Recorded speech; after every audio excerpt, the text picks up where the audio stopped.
मुख्यमंत्री देवेंद्र फडणवीस यांनी राज्यातील सर्व शासकीय कार्यालय स्वच्छ करण्याच्या सूचना दिल्यात, मात्र याची अंमलबजावणी हिंगोली जिल्ह्यात होताना दिसून येत नाही। जिल्ह्यातील अनेक शासकीय कार्यालयांमध्ये अस्वच्छता असून कार्यालयातील शौचालय देखील बंद आहेत। याचाच तहसील कार्यालयातून आढावा घेतला आमचे हिंगोलीचे प्रतिनिधी गजानन वाणी यांनी। पाहूयात।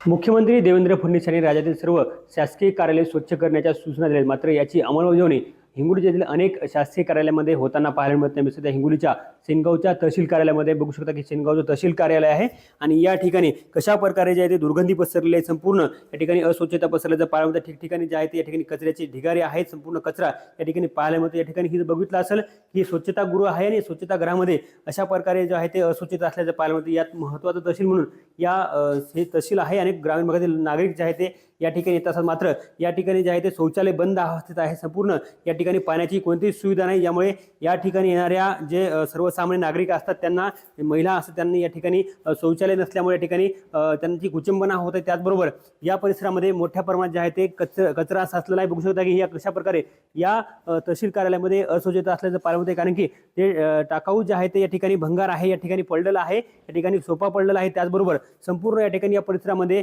कचरा असल्याचं पाहायला मिळते। एकीकडे मुख्यमंत्री देवेंद्र फडणवीस यांनी राज्यातील सर्व शासकीय कार्यालय स्वच्छ करण्याच्या सूचना दिलेल्या आहेत। संपूर्ण कार्यालयातील भंगार साहित्य असो संपूर्ण हे नष्ट करण्याच्या सूचना दिल्या आहेत, मात्र दुसरीकडे याची अंमलबजावणी जी आहे ते हिंगोली जिल्ह्यामध्ये होताना पाहायला मिळत नाही। अनेक शासकीय कार्यालय आहेत, सेनगाव तहसीलच नाही तर जिल्ह्यातील अनेक शासकीय कार्यालयामध्ये अस्वच्छता असल्याचं समोर आलेलं आहे। यामुळे हिंगोलीमध्ये आता संपूर्ण जे तालुक्यातील जे कार्यालय असो, त्याचबरोबर हिंगोली शहरातील जे महत्त्वाचे शासकीय कार्यालय आहेत या कार्यालयामध्ये जे मुख्यमंत्री देवेंद्र फडणवीस यांनी दिलेल्या सूचनेचं पालन होताना पाहायला मिळत नाही।